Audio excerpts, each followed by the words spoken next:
कि जो null point हमें मिला है वो 20 सेंटीमीटर पे मिला है from one end of the wire के एक एंड से। When resistance x is balanced against another resistance y, जब हम लोग y x को बैलेंस कर रहे हैं y से, तो मीन्स x वाले साइड का ले रहा है। If x is less than y, then where will be the new position of the null point from the same end। अब x लेस देन y होगा अगर, तब हमें बताना है कि कहाँ से अब जो नल पॉइंट होगा वो नया पोजीशन उसका कहाँ पे होगा। अगर इफ वन डिसाइड, अगर कोई आदमी चाहता है कि हम लोग 4x को y के अगेंस्ट बैलेंस करें, तो उसी एंड से, जिस एंड से पहले 20 सेंटीमीटर दिया हुआ था, उसी एंड से अब कितना लेंथ होगा, ठीक है, नल पॉइंट का, ये क्वेश्चन पूछ रहा है। तो हमें क्वेश्चन में ये और इन्फॉर्मेशन दिया हुआ था कि x लेस देन y है, ठीक है। तो अब हम लोग यहाँ से मीटर ब्रिज का कंस्ट्रक्शन देख लेते हैं। ये हमारा 100 सेंटीमीटर का लेंथ का है ये, ठीक है। अब इसके अलोंग हमने एक रेसिस्टेंस कनेक्ट किया है x, और फिर यहाँ पे एक रेसिस्टर कनेक्ट किया है y, ठीक है। अब x के कोरस्पॉन्डिंग गैल्वेनोमीटर पहले कनेक्ट करेंगे, तो ये जो पॉइंट होगा, हमें नल पॉइंट मिलेगा, वो ये लेंथ बता रहा है कि 20 सेंटीमीटर है, ठीक है।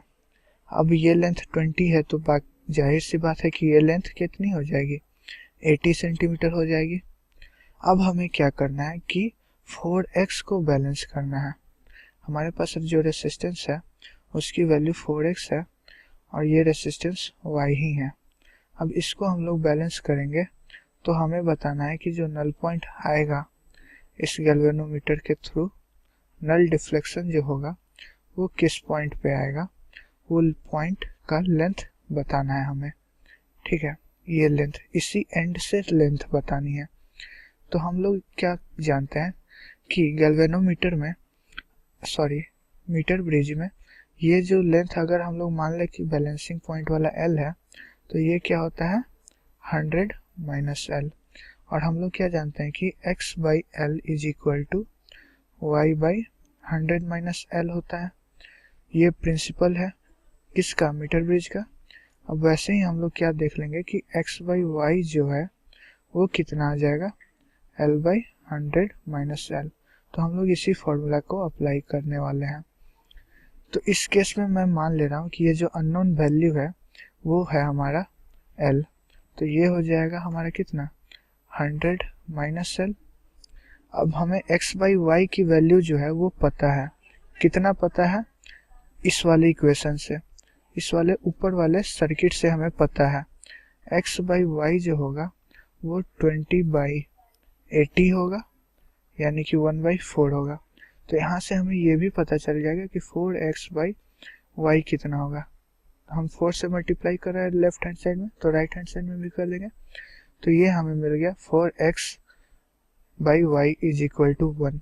अब इसके लिए हम लोग क्या लिख सकते हैं, बैलेंसिंग पॉइंट अगर L पे है तो 4x by y is equal to लिख सकते हैं L बाई 100 माइनस L, और ये वैल्यू जो है वो 1 है।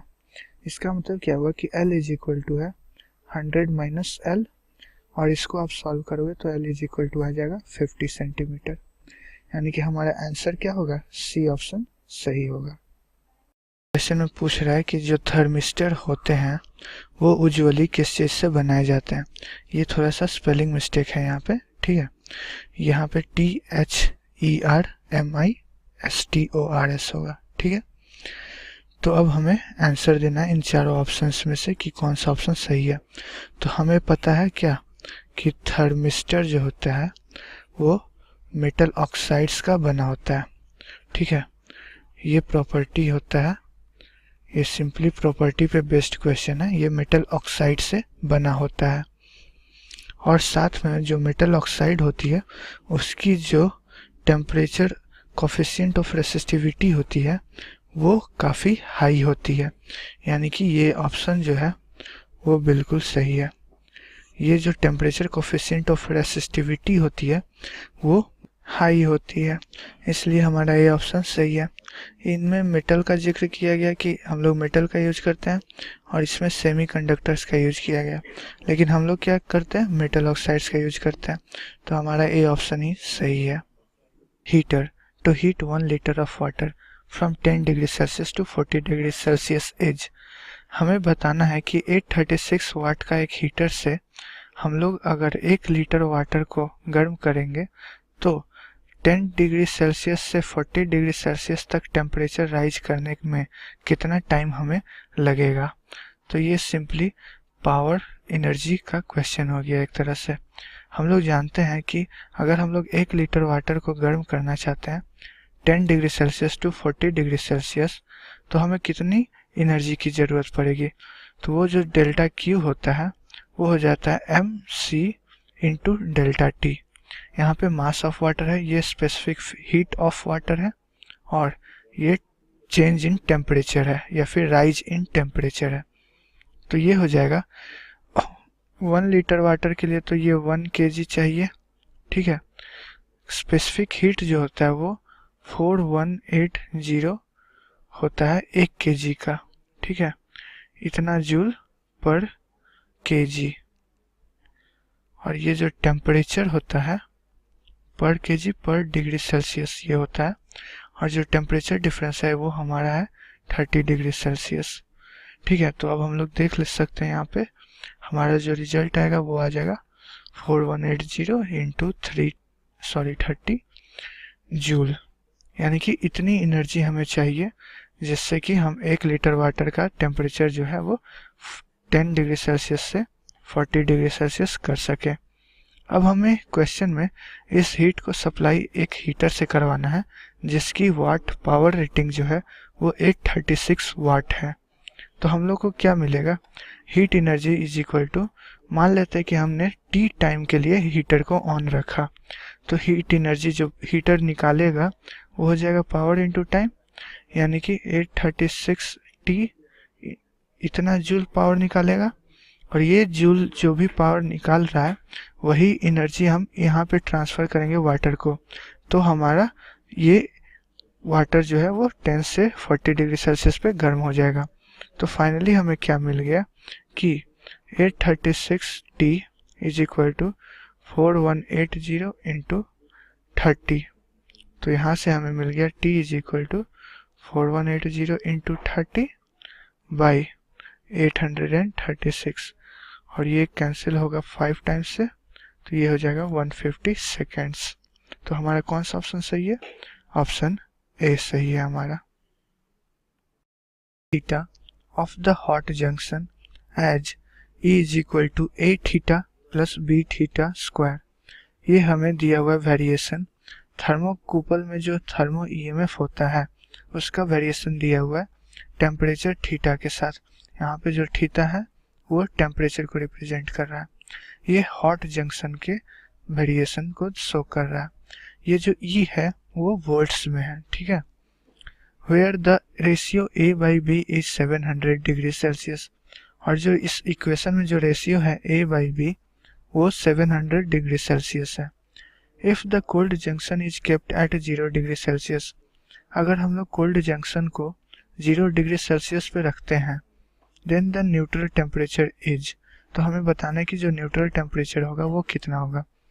तो इस क्वेश्चन में आप गौर करो, ये E की वैल्यू दी हुई है, और न्यूट्रल टेम्परेचर कौन सा टेम्परेचर होता है, वो टेम्परेचर होता है जिस पे वो हॉट जंक्शन का वो टेम्परेचर होता है जिसके कॉरस्पॉन्डिंग थर्मो ईएमएफ जो है वो मैक्सिमम होता है। इसका मतलब कि E का वैल्यू जिस थीटा के लिए मैक्सिमम होगा वही हमारा थीटा जो है वो न्यूट्रल टेम्परेचर कहलाएगा। तो अल्टीमेटली हमें E is equal to a theta plus b theta square को में इस इक्वेशन की मदद से E को मैक्सिमाइज करना है। तो हम लोग मैक्सिमाइज करने के लिए क्या करेंगे, तो हम लोग इसको डिफ्रेंशिएट कर देते हैं विथ रिस्पेक्ट टू थीटा।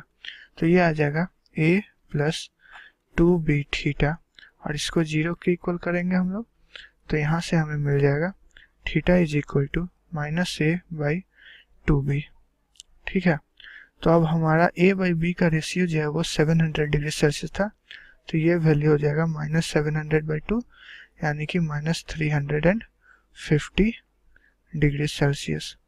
लेकिन हमें पता है कि जो थीटा है न्यूट्रल टेम्परेचर है वो निगेटिव में नहीं हो सकता है, तो ये जो टेम्परेचर दिया हुआ है ये इम्पॉसिबल है। इसका मतलब हमारा डी ऑप्शन सही है, यानी कि कोई भी न्यूट्रल टेम्परेचर इस थर्मोकूपल के लिए पॉसिबल नहीं है। ये जो क्वेश्चन में इंफॉर्मेशन दिया हुआ था कोल्ड जंक्शन का, ये बस मिसलीडिंग था, मतलब गुमराह करने के लिए दिया हुआ था, इसका कोई यूज नहीं है। मेटल का इलेक्ट्रोकेमिकल इक्विवेलेंट दिया हुआ है और उसकी वैल्यू जो है यहाँ पे थोड़ा सा मिसप्रिंट था, मैंने उसको करेक्ट कर दिया है। 3.35 इंटू 10⁻⁻7 kg पर कूलम्ब। ठीक है, हमें इस मेटल का इलेक्ट्रोकेमिकल इक्विवेलेंट ये वैल्यू दी हुई है। अब आगे क्वेश्चन क्या कह रहा है, the mass of the metal liberated at the cathode. अब हमें चाहिए क्या कि जो कैथोड पे मास लिबरेट हो रहा होगा उस मेटल का, उसकी वैल्यू चाहिए। When a 3 ampere current is passed for 2 seconds, जब हम लोग 3 एम्पियर का करंट जो है वो 2 सेकेंड्स के लिए पास कर रहे हैं। तो ये सिंपल फार्मूला बेस्ड क्वेश्चन हो गया। हमें फैराडेज लॉ ऑफ इलेक्ट्रोलाइसिस से क्या पता होता है कि m जो होगा वो Z into I into T होगा।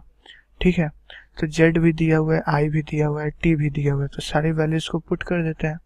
तो ये हो जाएगा 3.35 इंटू 10⁻⁻7 इंटू 3 इंटू 2, तो ये हो जाएगा हमारा कितना, ये 6 टाइम्स दिस, तो ये लगभग ये ऑप्शन से आप देख लो तो ये सी ऑप्शन के लगभग आएगा। ये 19.8 इंटू 10⁻⁻7 kg आ जाएगा हमारा वैल्यू। ये ऑप्शन सी हमारा